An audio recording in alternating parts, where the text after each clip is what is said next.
एक एडिटोरियल में से कुछ पॉइंट्स हैं उनको हाईलाइट करना चाह रहे हैं। ये जो येलो कलर्ड नाउन्स हैं इनको थोड़ा सा आप गौर से देख लें।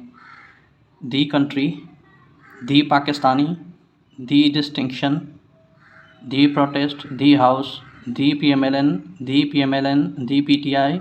अब यहाँ पे पीएमएलएन के साथ द नहीं है।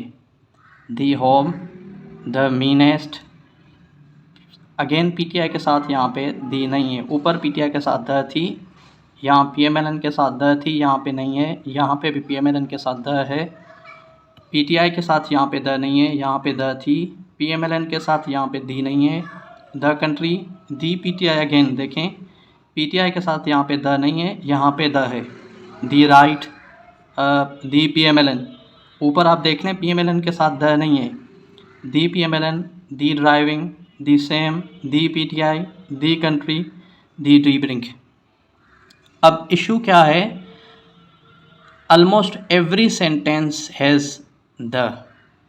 The has been vastly used in this editorial and we will analyze this use of the. तो ज़्यादा इन नाउन्स को यहाँ पे दी को एनालाइज करने के बजाय बेहतर है कि हम रूल्स पढ़ें दी के। अब हमें पेज पे आ गया हूँ आपको कुछ द के यूज़ दिखाने के लिए। अब आपने पढ़ा है कि जो आर्टिकल्स हैं वो दो तरह के हैं। आर्टिकल एक आपका है ए और एन और दूसरा है आपका दी। ए और एन को हम कहते हैं इंडेफिनिट आर्टिकल्स और दी को हम कहते हैं डेफिनेट आर्टिकल। मेरी राइटिंग थोड़ी गंदी है, आप थोड़ा सा मेरे वॉइस पे ध्यान दीजिएगा। अ और एन को हम किसी और वीडियो में डिस्कस करेंगे। जो फोकस है हमारा वो है द के तरफ, कि द के हमें यूजेस पता चल जाएं, फिर हम डिस्कस करेंगे कि द किस नाउन से, किस कैटेगरी ऑफ नाउन से कहाँ पे कब यूज़ करना है। तो अब रूल्स को द के एक एक करके हम डिस्कस करते हैं। सबसे पहले आपका रूल नंबर 1। रूल नंबर 1 क्या है दी का? वैसे तो जितने भी हैं मुख्तलिफ हैं एक दूसरे से, लेकिन मैंने यहाँ पे इनको एलाबोरेट किया हुआ है नंबर वाइज, तो इधर उधर हो सकते हैं। आपने कहीं पे ये रूल नंबर 1, रूल नंबर 3 पढ़ा होगा, रूल नंबर 4 पढ़ा होगा, रूल नंबर 20 पढ़ा होगा, लेकिन मैं यहाँ इनको अपने हिसाब से नंबरिंग दे रहा हूँ। रूल नंबर 1 क्या कहता है द का? द रूल ये है कि the is used when we particularized or differentiate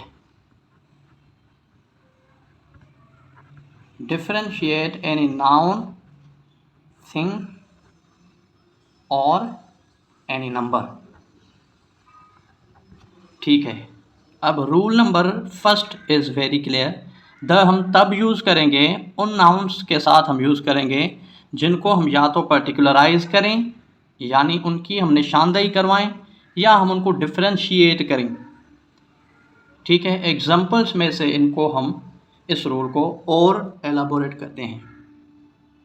अब देखें कोई एग्जाम्पल है, सपोज़ क्लास में सारे बॉयज़ हैं, क्लास बॉयज़ से भरा हुआ है, तो टीचर किसी एक पर्टिकुलर स्टूडेंट से सवाल कर रहा है, तो क्या होगा? देखें एग्जाम्पल आपका ये एक है। I'm sure it is very easy and you will easily understand this. The boy with blue shirt stand up, says teacher. अब देख लें boy is a noun, लेकिन the क्यों? the हमने रूल पढ़ा कि जब हम किसी नाउन को पर्टिकुलराइज करें, यानी number among the number of the boys, the teacher asked one particular boy and that particular boy answered or stood up। तो इसीलिए हमने बॉय के साथ द बॉय को यूज़ किया, ताकि सारे क्लास से सवाल ये उस्ताद नहीं पूछ रहा था इसी एक लड़के से सवाल पूछ रहा था, ठीक है। और एग्जांपल्स देख लेते हैं। जैसे आप कहें कि all dogs were barking except the white dog। अब देखें, now it is more clear, it is very clearer indeed। all dogs, अब देखें dogs यहाँ पे पर्टिकुलराइज्ड नहीं है, सारे डॉग्स को कह रहा है, लेकिन इस डॉग के साथ इन्होंने द को यूज़ किया हुआ है, the dog, the white dog. क्यों? क्योंकि उन सारे डॉग्स में से ये किसी पर्टिकुलर या किसी एक डॉग के बारे में बात कर रहा है, तो इसीलिए यहाँ पे इन्होंने दी डॉग को मेंशन किया हुआ है। सिमिलरली आप कह सकते हैं, कुछ और एग्जांपल्स भी आप बना सकते हैं। जैसे आप कहें, मैं कहूँ कि I want the girl with curly hair. अब द गर्ल यानी मुझे क्लास में से वो गर्ल चाहिए जिसके करली हेयर्स हैं। अब नाउ अब आप देख रहे हैं कि हमने नाउन को डिफरेंशिएट या distinguish is also another word when repeatedly used in the grammar books. जब ये रूल आ जाता है तो आप कहीं पे ये पढ़ेंगे कि it is used when we distinguish the nouns, the numbers and the things, और वी डिस्टिंग्विश, वो differentiate, we particularise. I want the girl with curly hair. और भी एग्जांपल्स हैं, आप चाहें तो बना सकते हैं। जैसे आपका द पोइट हो गया, द किंग हो गया, ठीक है। दी आपका कोई भी नाउन आ सकता है, दी बार्बर हो गया। या चलो एक और एग्जांपल मैं दे देता हूँ आप, ताकि आपका क्लियर हो जाए। जैसे फोर्थ एग्जांपल, एंड देन आपको इस तरह 5 या 6 एग्जांपल्स बनाने हैं। अब मैं कहूँ, सपोज एक जनरलाइज सेंटेंस लिख रहे हैं, उसको उसके बाद हम द यूज़ करेंगे with this rule. Wheat, WHEAT, wheat grown in Pakistan is superb. अब इसमें हमने दी वीट नहीं यूज़ किया हुआ है, क्योंकि ये अक्रॉस द कंट्री वीट यानी यहाँ पे कॉमन है। अब मैं इसके साथ द तब यूज़ करूँगा जब मैं इसको पर्टिकुलराइज करूँ, किसी प्रोविंस से रिलेटेड बात करूँ मैं। इसको हम और मॉडिफाई करवा के लिख रहे हैं कि the wheat grown in Punjab is absolutely superb.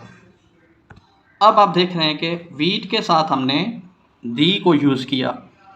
तो रूल यहाँ पे यही है कि जब किसी नाउन को, किसी नंबर को, नंबर भी हो सकता है पर्टिकुलराइज, जैसे आपने पढ़ा है कि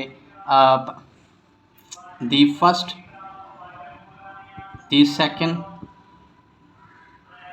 दी थर्ड, इनके साथ इस तरह दी यूज़ हो सकता है।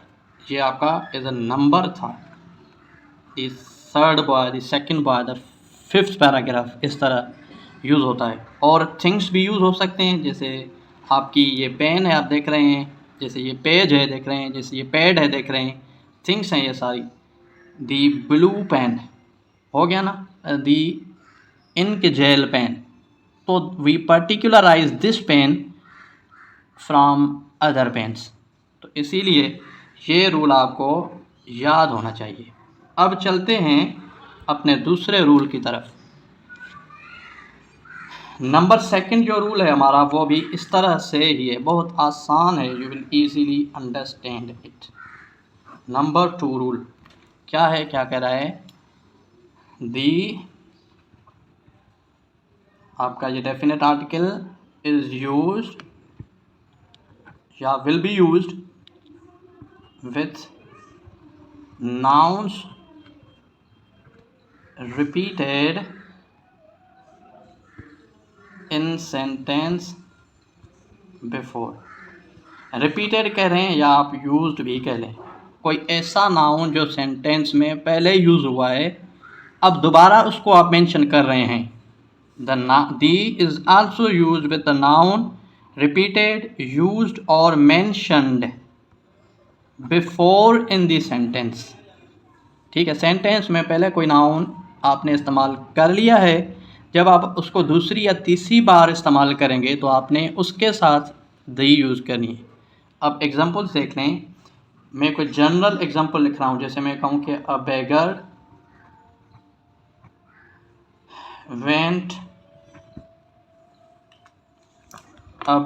Went to a miser and requested for some help. अब यहाँ पे दी आपको नहीं दिख रहा कहीं पे भी, क्योंकि ये आपके जनरल नाउन से, जनरल कॉमन नाउन से। जब हम इसी पैराग्राफ में, इसी सेंटेंस में, आगे वाले सेंटेंस में, यानी इन नाउन्स को हम यूज़ करेंगे तो इनके साथ हमें द यूज़ करनी पड़ेगी। जैसे मैं इसको आगे कंटिन्यू करूँ, a beggar went to a miser and requested for some help. कोई फ़कीर मेजर के पास गया और उससे मदद मांग ली। आगे से माइजर क्या कह रहा है देख लें, द माइजर, अब द हो जाएगा क्योंकि this has been used before और it has been mentioned before in the sentence. The miser replied to the beggar. अब यहाँ पे बेगर अ बेगर था, यहाँ पे द बेगर हो गया। क्यों? क्योंकि दूसरी बार या तीसरी बार सेंटेंस में यूज़ हो रहा। The miser reply to the beggar get lost.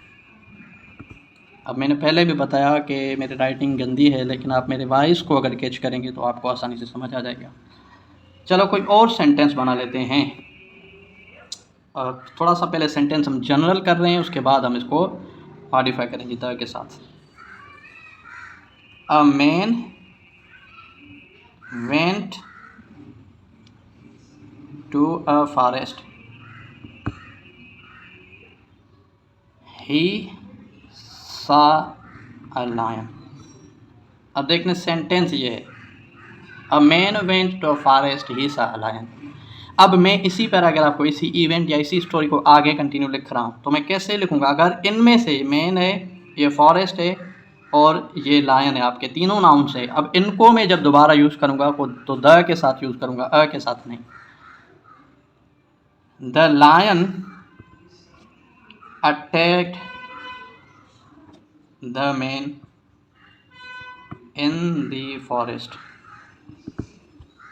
अब ये आपके पास आ गया कि रिपीट किया हमने, मेंशन किया इन्हीं नाउन्स को दूसरे सेंटेंस में, तो हमने द को यूज़ किया। अब ये आपके पास और भी क्लियर होगा। हम कोई और एग्जांपल देख लेते हैं, थोड़ा सा हम जनरलाइज करते हैं इसको, फिर हम द को यूज़ करेंगे, इसी रूल को यूज़ करेंगे। जैसे कहूँ, teacher asked a question to a boy. अब देख लें, टीचर बॉय। ठीक है, अब इस सेंटेंस में आगे मैं इनको अगर मेंशन करूँगा तो मुझे द यूज़ करनी पड़ेगी। द बॉय, सॉरी ये कैपिटल होगा, द बॉय रिप्लाइड, और एंसर्ड भी कह सकते हैं आप, एंसर्ड दी टीचर। ठीक है, अब आपके पास बिल्कुल आसानी से आपको समझ आ गया होगा। तो हम इन रूल्स को हम आगे इंशाल्लाह कंटिन्यू करेंगे। जब तक हमें रूल्स सारे 10, 15, 20 रूल्स नहीं समझ आ रहे, तब तक हम इस तरह की राइटिंग में, इस तरह के अल्फाजों में फंसते रहेंगे। तो इंशाल्लाह हम इसको आगे कंटिन्यू करेंगे। वीडियो लंबी हो रही है, मैं चाह रहा हूँ लंबा ना हो, मैं चाह रहा हूँ आपके साथ, मेरे साथ यानी आपकी फ़ीडबैक भी चलती रहे। तो आप इस पे, इन दोनों रूल्स पे होमवर्क करें। होमवर्क कितने? आप 5-5 सेंटेंसेस इन दोनों रूल्स पे बनाएं। ठीक है, आपने इन 2 रूल्स को अच्छे से समझ लिया। आप होमवर्क करके